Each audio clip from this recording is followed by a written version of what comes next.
Créé en décembre 2005 pour accompagner les projets des collectivités locales ainsi que pour réguler des marchés fonciers et immobiliers confrontés à de trop fortes tensions, l'EPFL Pays Basque célèbre aujourd'hui ses 10 premières années d'existence.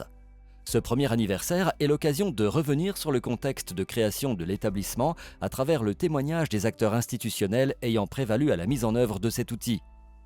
Très tôt, le Conseil de développement du Pays Basque s'est mobilisé sur la question du logement ainsi que sur la problématique foncière.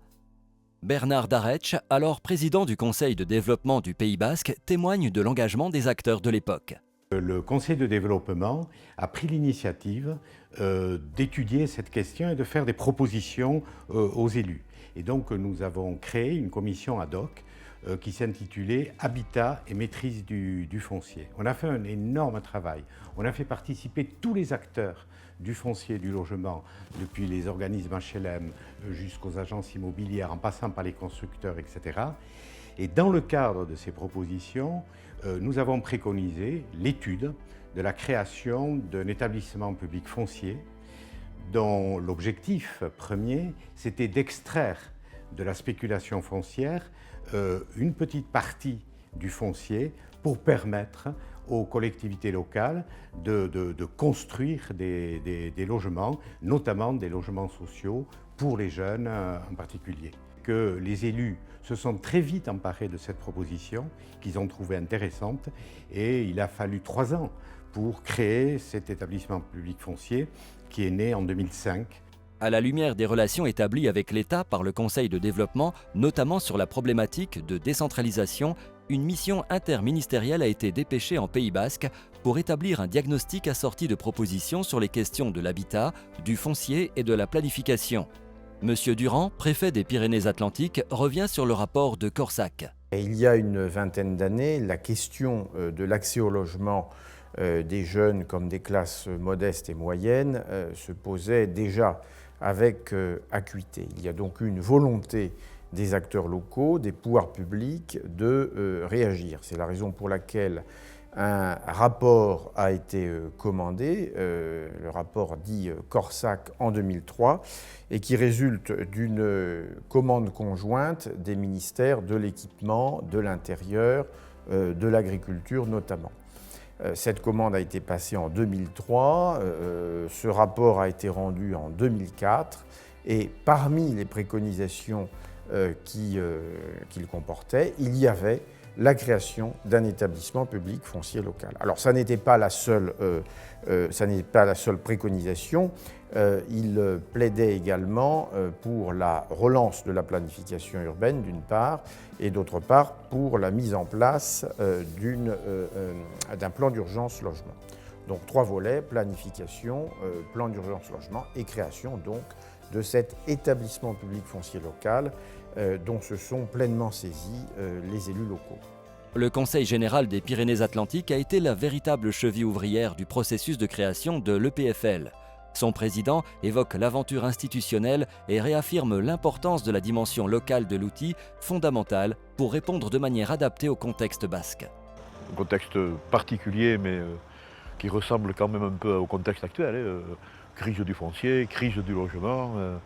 Et on a vécu à ce moment-là un moment exceptionnel de la vie publique. Le Conseil des élus, le Conseil de développement, relations impeccables avec le Conseil général. Donc on avait convenu de prendre à bras le corps cette problématique du logement en général.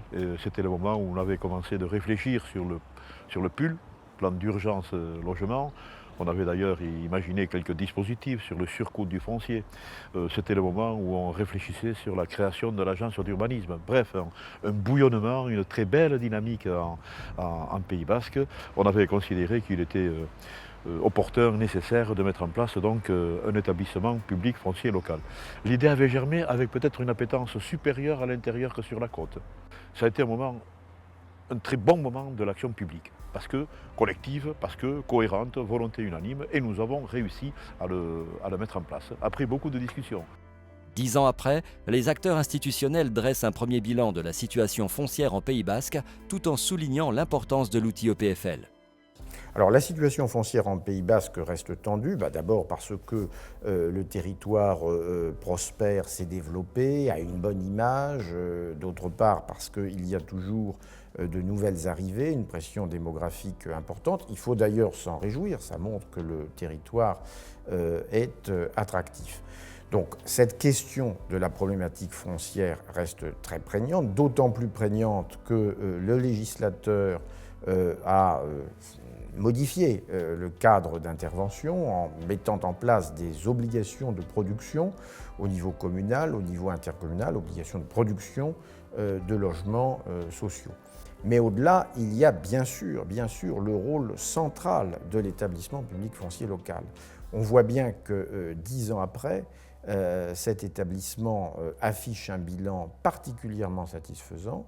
Il a acquis un stock de terrain significatif et il aborde à présent un programme d'intervention ambitieux puisque son programme d'intervention 2014-2018 est estimé à environ 75 millions. C'est dire qu'il a su se construire une force de frappe tout à fait crédible et qu'il va permettre justement de continuer d'assurer efficacement cette indispensable maîtrise foncière pour pouvoir derrière, car c'est ça l'objectif, produire du logement. Plus que jamais, l'existence de cette PFL est nécessaire, plus que jamais, parce que tous les problèmes ne sont pas réglés. On avait d'ailleurs dans l'intervalle, je le souligne, engagé les relations avec la SAFER. Les problèmes restent posés, la crise du logement en Pays Basque, sous un visage un peu différent, on peut considérer qu'elle existe encore, donc il faut absolument que cet outil vive, que cet outil conserve une belle force de frappe, et surtout, parce qu'il y a du débat en ce moment, et du débat qui n'est pas abouti, surtout que cet outil reste géré par le Pays Basque, parce que dans une affaire comme celle-ci, il faut de la sensibilité locale, et il faut de la volonté des acteurs locaux. Donc tout montage qui est de nature à changer ces conditions ne pourra pas bien fonctionner. Après avoir rappelé le soutien financier de la région Aquitaine à la mise en œuvre de l'EPFL Pays Basque, son président évoque ce qui pourrait être la politique foncière de la nouvelle grande région. Nous avons aidé dans un premier temps l'EPFL du Pays Basque pendant 4 années, plus de 4 millions d'euros.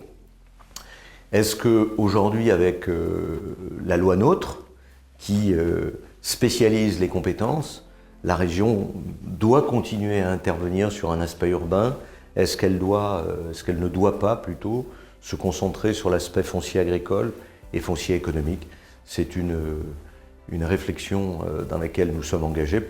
Pour l'instant, il n'y a pas de réponse, mais simplement de répéter que le problème foncier, il faudrait sûrement supprimer un certain nombre de mécaniques qui provoquent l'explosion du prix du foncier.